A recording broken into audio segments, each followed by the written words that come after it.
ನಮಸ್ಕಾರ ವೀಕ್ಷಕರೇ, ಸ್ಟಾರ್ 74 ನ್ಯೂಸ್ಗೆ ಸ್ವಾಗತ. ನಾನು ಎಂ ಮಂಗಳಗಟ್ಟಿ. ಉತ್ತರ ಕರ್ನಾಟಕದ ವಿದ್ಯಾರ್ಥಿಗಳ ಧ್ವನಿಯನ್ನು ರಾಷ್ಟ್ರಮಟ್ಟಕ್ಕೆ ತಲುಪಿಸುವ ಉದ್ದೇಶದಿಂದ ಛಾತ್ರೋಂ ಕಿ ಗುಂಜ್ ಅಭಿಯಾನಕ್ಕೆ ಧಾರವಾಡದಲ್ಲಿ ಉತ್ತಮ ಬೆಂಬಲ ವ್ಯಕ್ತವಾಗಿದೆ.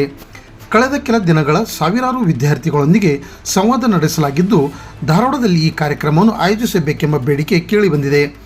ವಿದ್ಯಾರ್ಥಿಗಳ ಶಿಕ್ಷಣ, ಸ್ಪರ್ಧಾತ್ಮಕ ಪರೀಕ್ಷೆಗಳು, ಉದ್ಯೋಗ ಮತ್ತು ಭವಿಷ್ಯದ ಆಶೆಗಳಿಗೆ ವೇದಿಕೆ ಕಲ್ಪಿಸುವ ಉದ್ದೇಶದಿಂದ ಈ ಮನವಿಯನ್ನು ಸಲ್ಲಿಸಲಾಗಿದೆ. ಇದೀಗ ಧಾರವಾಡದಲ್ಲಿ ಛಾತ್ರೋಂ ಕಿ ಗುಂಜ್ ಕಾರ್ಯಕ್ರಮ ನಡೆಯುತ್ತದೆಯೋ ಎಂಬುದು ಕಾದು ನೋಡಬೇಕಾಗಿದೆ. ಈ ನಿಟ್ಟಿನಲ್ಲಿ ಇಂದು ಧಾರವಾಡ ನಗರದಲ್ಲಿ ನಡೆದ ಸುದ್ದಿಗೋಷ್ಠಿಯಲ್ಲಿ ಧಾರವಾಡ ಹಾಗೂ ಉತ್ತರ ಕರ್ನಾಟಕದ ವಿದ್ಯಾರ್ಥಿಗಳ ಪರವಾಗಿ LLB ವಿದ್ಯಾರ್ಥಿಗಳಾದ ರಾಹುಲ್ ರಾಥೋಡ್ ಮತ್ತು ಪ್ರಕಾಶ್ ರಾಥೋಡ್ ಅವರು ಛಾತ್ರೋಂ ಕಿ ಗುಂಜ್ ಕಾರ್ಯಕ್ರಮವನ್ನು ಧಾರವಾಡದಲ್ಲಿ ಆಯೋಜಿಸುವಂತೆ ಮನವಿ ಸಲ್ಲಿಸಿದ್ದರು.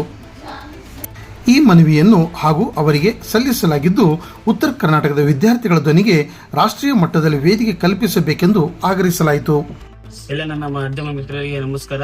ನಾವು ಒಂದು ಛಾತ್ರೋಂ ಕಿ ಗುಂಜ್ ಅಂತೇಳಿ ನ್ಯಾಷನಲ್ ಲೆವೆಲ್ ಅಲ್ಲಿ ರಾಹುಲ್ ಗಾಂಧೀಜಿ ಅವರು ಮಾಡ್ತಿರೋ ಒಂದು ಕ್ಯಾಂಪೇನ್ ಬಗ್ಗೆ ನಮ್ಮ ಧಾರವಾಡಕ್ಕೂ ಒಂದು ನ್ಯಾಷನಲ್ ರಾಷ್ಟ್ರ ಮಟ್ಟಕ್ಕೆ ನಮ್ಮ ಧಾರವಾಡಕ್ಕೂ ಒಂದು ಚರ್ಚೆ ಆಗಲಿ ಅಂತ ಮಾಡ್ತಿರೋದು. ಸೊ ನಾವು ಅದೇ ಒಂದು ನಿಟ್ಟಿನಿಂದ ನಮ್ಮ ಧಾರವಾಡ ಮತ್ತು ಕರ್ನಾಟಕಕ್ಕೂ ಅಷ್ಟೇ ಜನ ವಿದ್ಯಾರ್ಥಿಗಳು ಅಷ್ಟೇ ಕಷ್ಟಪಟ್ಟು ಅಷ್ಟೇ ನಿಟ್ಟಿನಿಂದ ಓದ್ತಿದ್ದಾರೆ. ಸೊ ನಮ್ ಧಾರವಾಡಕ್ಕೂ ಬರ್ಲಿ, ನಮ್ ಕರ್ನಾಟಕಕ್ಕೂ ಒಂದು ಅದೇ ಒಂದು ಕ್ಯಾಂಪೇನ್ ಆಗ್ಲಿ, ಅದೇ ಛಾತ್ರೋಂ ಕಿ ಗುಂಜ್ ಕರ್ನಾಟಕ ಆಗ್ಲಿ ಅಂತೇಳಿ ಒಂದು ಮನವಿ ಮಾಡ್ಕೊತೀವಿ.